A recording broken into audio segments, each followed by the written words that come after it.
warahmatullahi wabarakatuh. Saya Briliana Vitasari, Prodi Ekonomi Syariah Kelompok 1 semester 5. Baik, pada kesempatan kali ini saya akan menjelaskan mengenai ledakan kolaborasi dengan teknologi. Nah, seperti yang kita ketahui bahwa di masa pandemi ini terdapat 10 ledakan ekonomi. Nah, di sini saya akan memilih ledakan kolaborasi dengan teknologi. Nah, sebelum itu kita harus mengetahui apa sih teknologi itu. Teknologi merupakan alat atau mesin, cara atau proses yang dibuat untuk mempermudah aktivitas manusia dalam kehidupan sehari-hari. Nah, manusia menggunakan teknologi dalam bidang komunikasi, pembelajaran, transportasi, bisnis, manufaktur, pengamanan data, dan lain sebagainya. Di sisi lain, konsep kolaborasi dengan teknologi adalah bekerja sama untuk berbagai informasi dan menghasilkan tujuan bersama. Jadi, konsep ini memungkinkan kita untuk menggabungkan beberapa pelaku industri dengan yang lain. Nah, beberapa pelaku industri dengan menggunakan sebuah teknologi, misalnya pada penggunaan aplikasi ataupun perangkat lain yang berkaitan dengan teknologi. Nah, hal ini bisa kita gunakan untuk bekerja sama dalam mencapai tujuan masing-masing. Pada era teknologi informasi saat ini, sudah ada banyak istilah yang baru kita kenal dalam keseharian. Nah, salah satunya adalah apa yang disebut dengan kolaborasi dengan teknologi. Kolaborasi dengan teknologi ini merupakan istilah yang menjadi salah satu tatanan baru dalam masyarakat digital, di mana penerapannya itu sudah menjadi sangat penting dan dapat dikatakan ini sudah menjadi salah satu kemampuan yang harus dimiliki oleh setiap orang.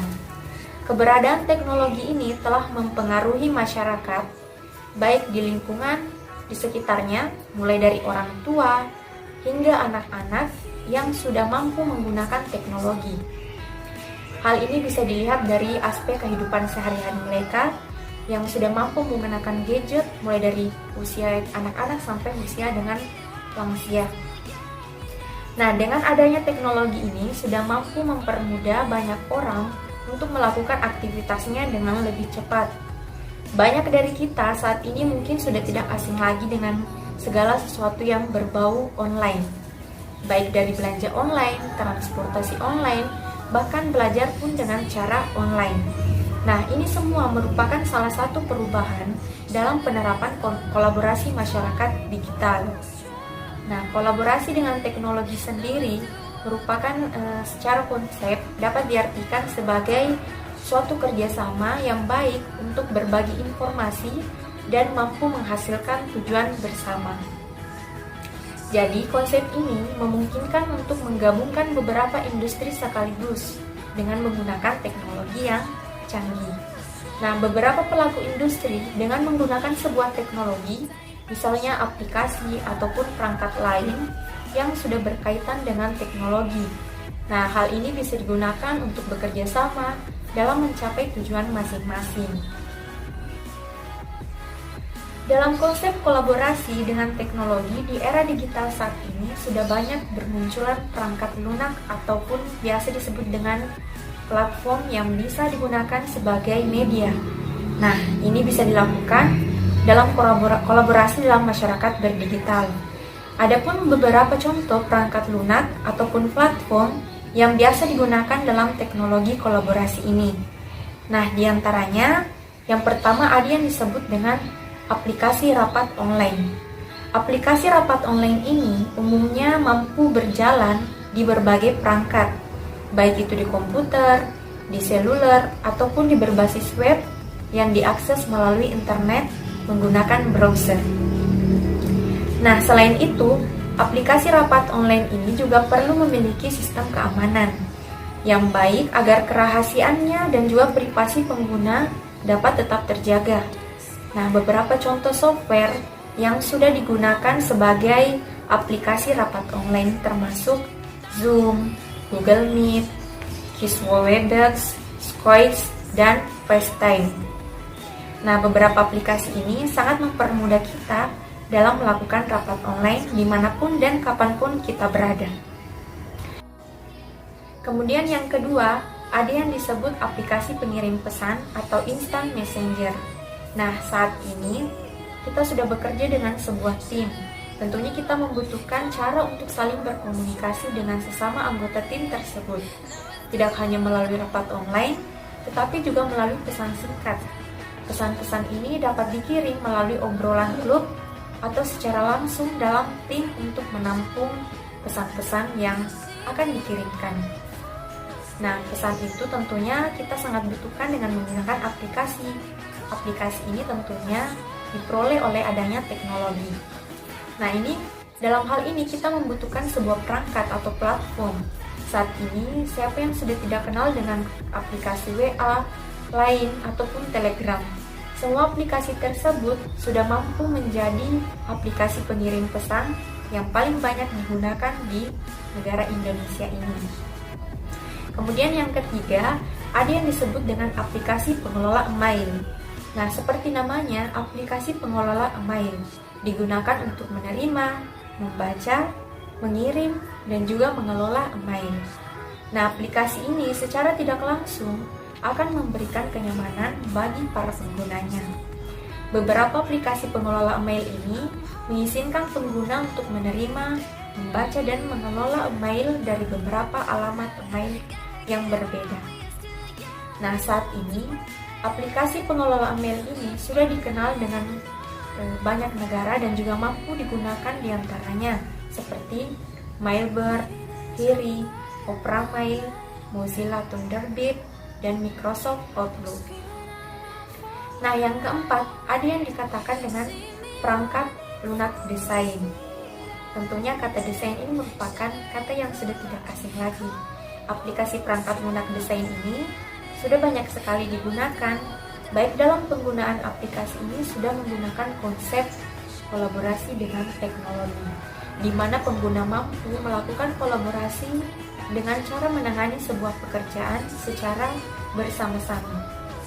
Pada aplikasi ini, kita juga mampu bekerja, melihat, dan mengedit secara bersama-sama.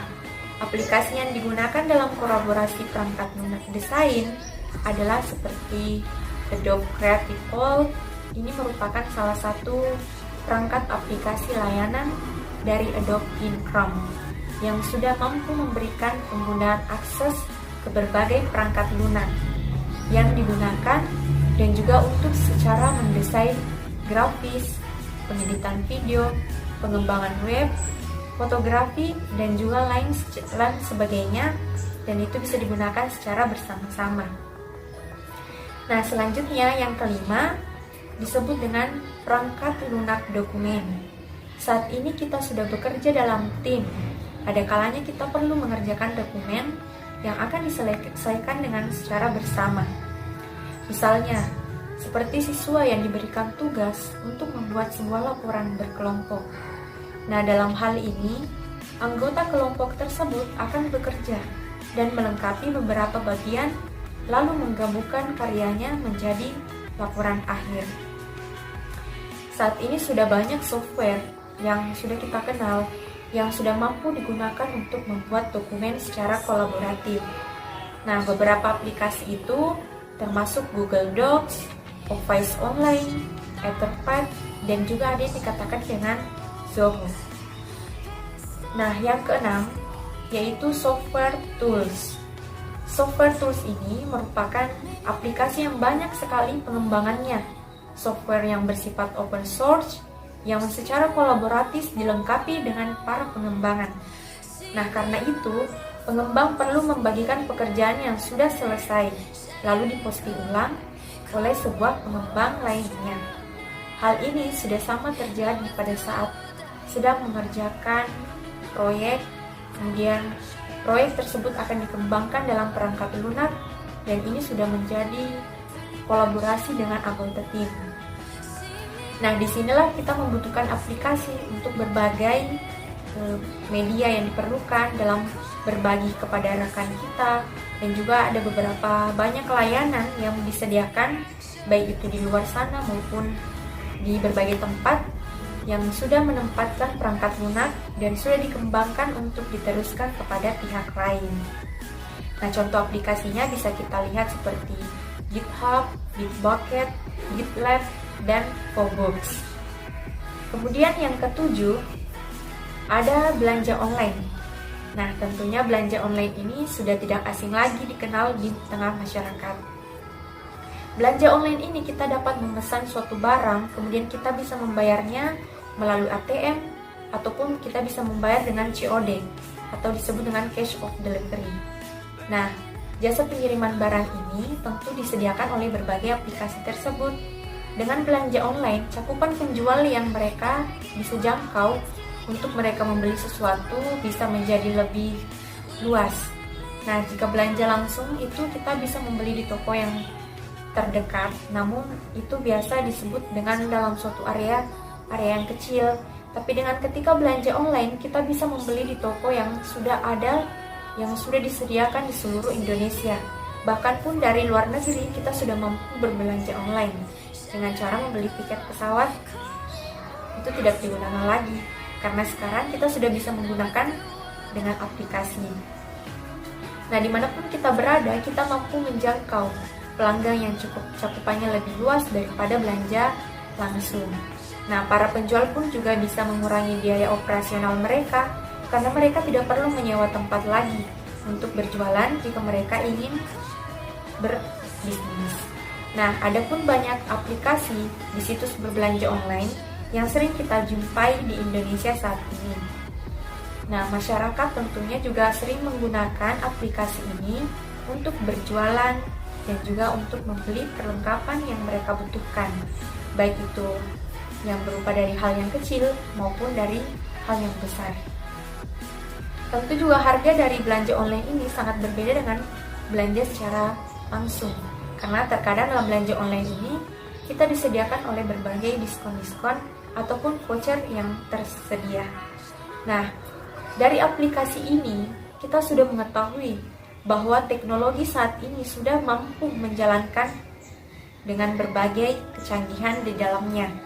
Nah, seperti aplikasi belanja online ini, kita bisa melihat seperti Shopee, Lazada, Tokopedia, Blibli, JD.ID, Bukalapak, OLX, dan masih banyak lain.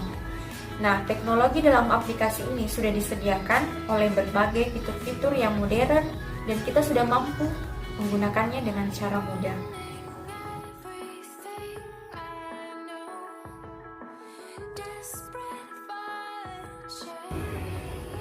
Baik, selanjutnya mengenai ledakan ekonomi yang akan ditimbulkan dari adanya kolaborasi dengan teknologi ini. Nah, sebelumnya kita sudah menjelaskan mengenai manfaat dari teknologi ini, apa saja pengaruh dari teknologi ini, kemudian aplikasi-aplikasi saja yang telah dikembangkan dengan menggunakan kolaborasi teknologi. Nah, tidak menutup kemungkinan di suatu masa depan, di masa yang akan datang, pasti akan terjadi suatu ledakan di mana yang tidak akan dipungkiri, seperti misalnya ledakan ekonomi yang diciptakan oleh adanya kolaborasi dengan teknologi ini. Nah, ledakan itu bisa saja terjadi tanpa kita sadari, seperti menurunnya sosialisasi antar manusia. Nah, yang dahulunya yang belum diperkuat dengan teknologi, manusia mampu berkomunikasi dengan sesama dengan cara bertemu dengan langsung. Nah, tetapi dengan adanya teknologi ini, itu bisa mengurangi sosialisasi antar mereka, karena disebabkan semuanya serba online dan juga serba digital.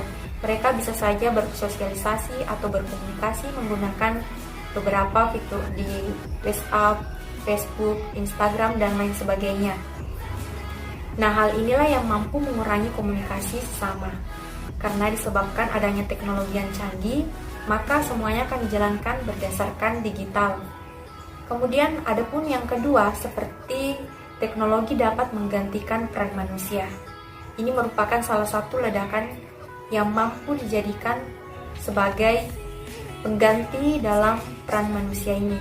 Nah, teknologi ini bisa kita ketahui mampu berjalan sesuai dengan kecanggihan yang ada di dalamnya.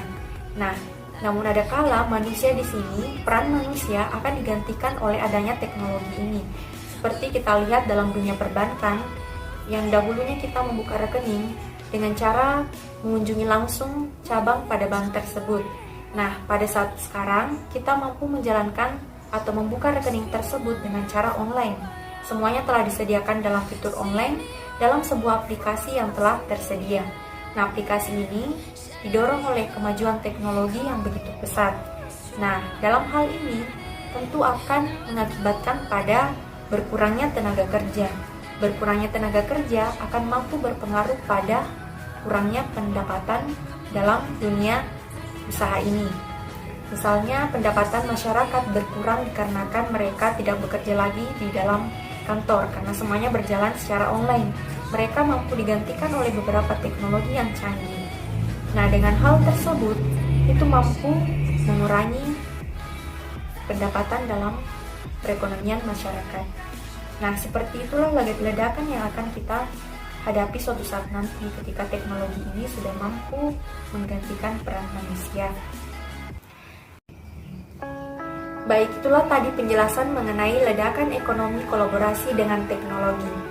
Nah, hal tersebut dapat dilihat dari beberapa contoh ledakan yang telah saya paparkan sebelumnya. Sekian dari saya. Wassalamualaikum warahmatullahi wabarakatuh.